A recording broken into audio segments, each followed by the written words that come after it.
દુઃખની વાત છે કે ન્યાયપાલિકામાં પણ ભ્રષ્ટાચાર. સીજેઆઈનું નિવેદન ચર્ચામાં આ વાત પર ભાર મૂક્યો. ભારતના ચીફ જસ્ટિસ BR ગવઈએ મંગળવારે એક કાર્યક્રમમાં કહ્યું કે તાજેતરમાં કેટલાક એવા મામલા સામે આવ્યા છે જે ન્યાયપાલિકા પર વિશ્વાસ ઘટાડવાની ક્ષમતા ધરાવે છે. સીજેઆઈનું આ નિવેદન એવા સમયે આવ્યું છે જ્યારે તાજેતરમાં દિલ્હી હાઈકોર્ટના જજ જસ્ટિસ યશવંત વર્માના નિવાસસ્થાનેથી મોટી માત્રામાં બળી ગયેલી રોકડ મળી આવી હતી. જસ્ટિસ વર્મા વિરુદ્ધ મહાભિયોગ પ્રસ્તાવ લાવવાની ચર્ચા વચ્ચે સીજેઆઈ ગવઈએ એમ પણ કહ્યું કે લોકતંત્રમાં કોઈ પણ તપાસથી ઉપર નથી.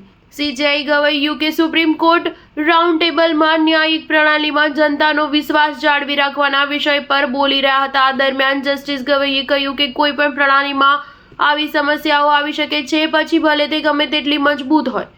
દુઃખની વાત છે કે ન્યાયપાલિકામાં પણ ભ્રષ્ટાચાર અને દુરાચારના મામલા સામે આવ્યા છે. આવી ઘટનાઓથી સમગ્ર પ્રણાલી પર જનતાનો વિશ્વાસ ઘટી શકે છે.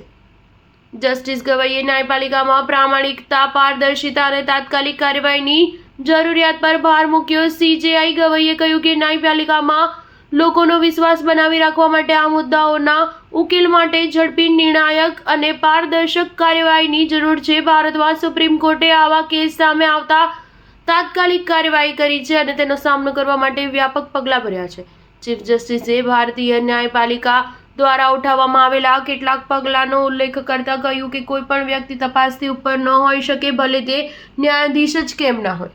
ન્યાયાધીશો લોકો પ્રત્યે જવાબદાર છે અને તેઓ તપાસથી ઉપર ન હોઈ શકે. સ્ટાર ન્યૂઝ 7 હંમેશા સચ્ચાઈની સાથે.